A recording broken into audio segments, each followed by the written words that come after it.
رب حبلی امتی، رب حبلی امتی، اے میرے رب میری امت کو بچا، اے میرے رب میری امت کو بخش دے، اے میرے رب میری امت کو میرے حوالے کر دے۔ ادھر غوث الاعظم کو دیکھیے، حضور غوث الاعظم فرماتے ہیں مجھے کسی بھی نبی کے نقش قدم پر نہیں پیدا کیا گیا، مجھے میرے جد امجد محمد الرسول اللہ کے نقش قدم پر پیدا کیا گیا۔ ادھر اللہ کے رسول دنیا میں تشریف لائے ہیں تو نمازیں پڑھ کر کے اور سجدہ کر کے اس میں امتیوں کے لیے دعائیں کر کے یہ بتانا چاہتے ہیں کہ اے میرے امتیوں سنو سنو کہ دیکھو میں تم سے کتنی محبت کرتا ہوں، اور محبت کا انداز نماز کے سجدے کی طرح ارشاد فرما دیا، اور ارشاد فرما دیا کہ اے میرے امتیوں سنو سنو، میرے آنکھوں کی ٹھنڈک اگر کوئی چیز ہے وہ نماز ہے۔ دنیا کا ہر کام تم چھوڑ سکتے ہو، لیکن یاد رکھنا اگر جیسے ہی نماز کا وقت آئے، چاہے وہ فجر کی نماز ہو، چاہے ظہر کی نماز ہو، چاہے عصر کی نماز ہو، چاہے مغرب کی نماز ہو، چاہے عشاء کی نماز ہو، تمہارے محلے کی مسجد سے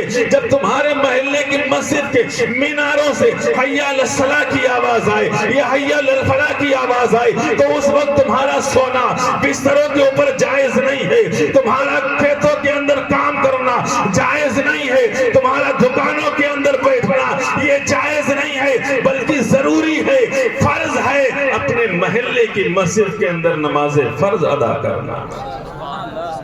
پھر ادھر حضور غوث الاعظم نے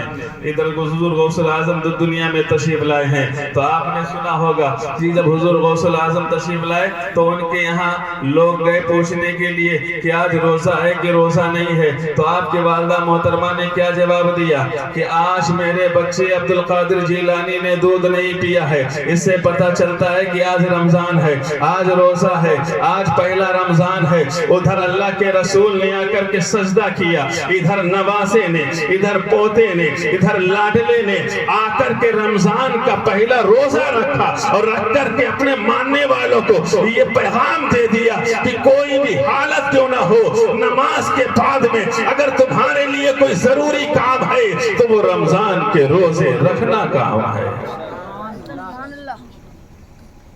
اللہ کے رسول صلی اللہ علیہ وسلم جب دنیا میں تشریف لا رہے تھے پہلے مہینے میں آدم آئے خوشخبری آمنہ کو دے کر کے چلے گئے، شیش علیہ السلام آئے خوشخبری دے کر کے چلے گئے، عیسیٰ روح اللہ آئے خوشخبری دے کر کے چلے گئے، ابراہیم خلیل اللہ آئے خوشخبری دے کر کے چلے آئے، ابھی رسول اللہ آمنہ کی شکم مبارک میں ہے، ہمارے آقا شکم مبارک میں ہے، لوگ آتے رہے، انبیاء آتے رہے، آدم سے لے کر کے موسیٰ عیسیٰ روح اللہ تک آتے رہے اور اپنے اپنے انداز میں خوشخبریاں دیتے گئے۔ لیکن آؤ میں ذرا غوث الاعظم سے متعلق بیان کرتا چلوں۔ حضور غوث الاعظم فرماتے ہیں ہر ولی کو اللہ نے کسی نہ کسی نبی کے نقش قدم پر پیدا کیا ہے، ان کے قدم پر پیدا کیا ہے، لیکن مجھ غوث الاعظم کو اللہ نے میرے جد امجد محمد الرسول اللہ کے نقش قدم پر پیدا کیا ہے۔ ادھر رسول اللہ جب پیٹ میں تھے، شکم ماں کے اندر تھے، شکم مادر میں تھے، تو آدم سے لے کر کے عیسیٰ ذبیح اللہ تک الگ الگ انبیاء الگ الگ مہینے میں آتے رہے، خوشخبریاں دیتے رہے، لیکن جب حضرت غوث الاعظم اپنی والدہ اپنی ماں کے پیٹ کے اندر فاطمہ ام الخیر کے اندر قصبہ جیلان کے اندر تشریف فرما ہے تو کسی مہینے میں حضرت جنید بغدادی آتے ہیں، تو کسی مہینے میں کوئی غوث آ کر کے خبر دیتا ہے، تو کسی مہینے میں کوئی ولی آ کر کے بشارت دیتا ہے، بلکہ تاریخ یہ بتاتی ہے، سیرت یہ بتاتی ہے کہ رسول اللہ صلی اللہ علیہ وسلم صحابہ کرام کے ساتھ میں تشریف لائے ہیں، حضرت علی بھی ساتھ میں ہیں، حضرت ابو بکر بھی ساتھ میں ہیں، حضرت عثمان غنی بھی ہیں، حضرت مولا علی ہیں، اور حضور غوث الاعظم کے والد بزرگوار حضرت ابو موسیٰ جنگی دوست رحمت اللہ علیہ سے ارشاد فرماتے ہیں اے موسیٰ جنگی دوست رحمت اللہ علیہ سنو سنو، جو بچہ تمہارے یہاں پیدا ہو رہا ہے وہ پیدا تو تمہارے یہاں ہو رہا ہے، لیکن وہ میرا بیٹا ہے، اور یاد رکھو وہ بیٹا کوئی عام بیٹا نہیں، بلکہ وہ بیٹا ایسا مقام و مرتبے والا ہے جیسا مقام اللہ نے مجھے انبیاء میں عطا فرمایا ہے، مجھے سید الانبیاء بنا کر کے بھیجا ہے، مجھے سید الرسل بنا کر کے بھیجا ہے، جو تمہارے یہاں بیٹا آنے والا ہے کوئی وہ عام بیٹا نہیں ہے، بلکہ اللہ جس بیٹے کو تمہارے یہاں بھیج رہا ہے وہ غوثوں کا غوث ہے، قطبوں کا قطب ہے، پورے سارے زمانے کے ولیوں کا غوث اعظم عبد قادر جیلانی پیدا ہوا۔ سبحان اللہ۔ سید الاولیاء حضور سیدنا غوث العظم تمہارے یہاں تشریف لا رہے ہیں، یہ حضور غوث العظم کی شان ہے۔ اس طریقے سے بہت ساری باتیں ہیں، انشاءاللہ زندگی خیر رہی تو پھر کبھی بیان کریں گے، لیکن چونکہ میں نے ایک آیت پڑھی ہے، یا ایھا الذین آمنوا لا ترفعوا اصواتکم فوق صوت النبی، اے ایمان والو اپنی آواز کو نبی کی آواز سے اونچا نہ کرو۔ ایک حدیث پڑھی ہے، من زار قبری وجبت لہ شفاعتی، جس نے میری قبر مبارک کی زیارت کی اس کے لیے میری شفاعت واجب ہو گئی۔ ایک حدیث پاک میں اللہ کے رسول نے ارشاد فرمایا ہے، من زار تربتی وجبت لہ شفاعتی، جس نے میرے روضہ مبارکہ کا دیدار کیا، جس نے سنہری جالیوں کا دیدار کر لیا، اس کے لیے میری شفاعت واجب ہو گئی ہے۔ مسلم شریف کی حدیث ہے، بخاری شریف کی حدیث ہے، لیکن آج کچھ لوگ ہیں جو یہ کہتے ہوئے نظر آتے ہیں کہ اگر تمہیں مدینہ المنورہ جانا ہے تو مسجد نبوی کے اندر نماز پڑھنے کی نیت سے جانا، رسول اللہ کی نیت سے مت جانا، رسول اللہ کے گنبد کو دیکھنے کی نیت سے مت جانا، رسول اللہ کے مبارک جالیوں کو دیکھنے کی نیت سے مت جانا۔ کیوں نہ جائیں؟ کیونکہ شرک ہے۔ اللہ اکبر۔ ایسے لوگوں کو میں بتانا چاہتا ہوں، ایسے لوگوں تک میں اپنی بات کو پہنچانا چاہتا ہوں، ایسے لوگوں کو میں سبق و درس دینا چاہتا ہوں۔ ارے تم رسول اللہ کی زیارت سے روکتے ہو، کیسے مسلمان ہو؟ تمہیں مسلمان کہتے ہوئے شرم آتی ہے، تمہارے عقیدے درست نہیں ہیں، تمہاری فکر درست نہیں ہے، تمہاری سوچ درست نہیں ہے۔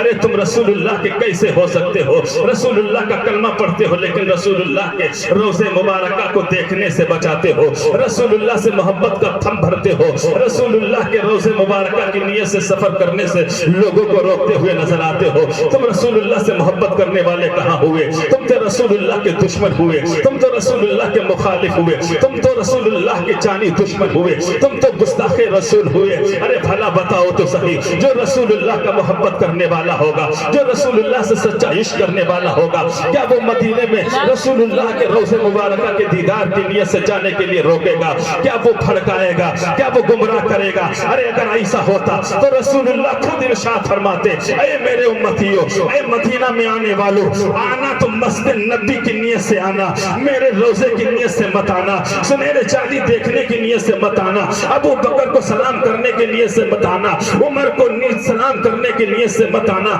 مجھے میرے روزے کے اندر دیکھنے کی نیت سے مت آنا۔ لیکن دیکھو تو صحیح، اللہ کے رسول ارشاد فرما رہے ہیں، اس کتاب کے اندر یہ حدیث ہے جس کتاب کا مرتبہ قرآن کے بعد میں رکھا گیا ہے، بخاری شریف کی حدیث ہے۔ یہ بخاری وہ کتاب ہے جس کتاب کو وہ درجہ دیا گیا ہے کہ اس کتاب کو سنی علماء بھی مانتے ہیں، اس کتاب کو دیوبندی علماء بھی مانتے ہیں، اس کتاب کو ہر مکتبہ فکر کا شخص مانتا، پڑھتا اور مانتا، یقین کرتا ہے۔ اللہ کی کتاب قرآن کے بعد میں اگر کوئی کتاب ہے تو وہ بخاری شریف کی حدیث ہے۔ تم بھی بخاری شریف کی حدیث کو مانتے اور پڑھتے ہو، ہم بھی بخاری شریف کی حدیث کو مانتے اور پڑھتے ہیں۔ اسی بخاری شریف کے اندر اللہ کے رسول نے ارشاد فرمایا ہے، من زار قبری وجبت لہ شفاعتی، من زار تربتی وجبت لہ شفاعتی، جس نے میری قبر مبارک کی زیارت کی ہے، جس نے میری تربت مبارک کی زیارت کی، جس نے میرا روضہ مبارکہ کی زیارت کی ہے، تو میری لیے، اس کے لیے میری جانب سے شفاعت واجب ہو جائے گی۔ گویا اللہ کے رسول یہ فرمانا چاہتے ہیں کہ اے لوگوں، جو میرے مزار مبارک کو دیکھے گا، دیدار کرے گا، تو قیامت کے دن میں محمد ابن عبداللہ اس کی شفاعت کا ذمہ لے رہا ہوں۔ اور ایک فرقہ ہے جو یہ کہتا ہے، اور وہ فرقہ ہر جگہ پایا جاتا ہے۔ آپ سمجھتے ہیں ایسی سوچ کے لوگ کچھ اپنے یہاں بھی پائے جاتے ہیں، اپنے رشتہ داروں میں بھی پائے جاتے ہیں۔ اللہ کے رسول نے بتائیے انعام دیا، زیارت کرو گے میری شفاعت واجب۔ ارے وہ جگہ ہے، یہ وہ جگہ ہے، روضہ مبارکہ اور مسجد نبی۔ اللہ کے رسول صلی اللہ علیہ وسلم ارشاد فرماتے ہیں، ما بین منبری و بیتی ھذا روض من ریاض الجنہ، او کما قال رسول اللہ صلی اللہ علیہ وسلم۔ جو عمرہ کرنے کے لیے حضرات گئے ہوئے ہیں، حج کرنے کے لیے، انہوں نے دیکھا ہے کہ منبر رسول اور روضہ رسول یہ ممبر ہے، یہ روضہ رسول ہے. اس روضہ رسول اور ممبر رسول کی جو بیچ کی جگہ ہے، اللہ کے رسول صلی اللہ علیہ وسلم نے ارشاد فرمایا یہ جنت کی کیاریوں میں سے ایک کیاری ہے. جو اس جگہ پر نماز پڑھتا ہے گویا کہ وہ جنت کے اندر نماز پڑھتا ہے. اللہ کے رسول صلی اللہ علیہ وسلم کی جو جگہ ہے جہاں پر آپ تشریف فرمائیں، وہاں پر حضرت ابو بکر بھی ہیں، اور یہ ہے پہلے اللہ کے رسول کا مزار، پھر حضرت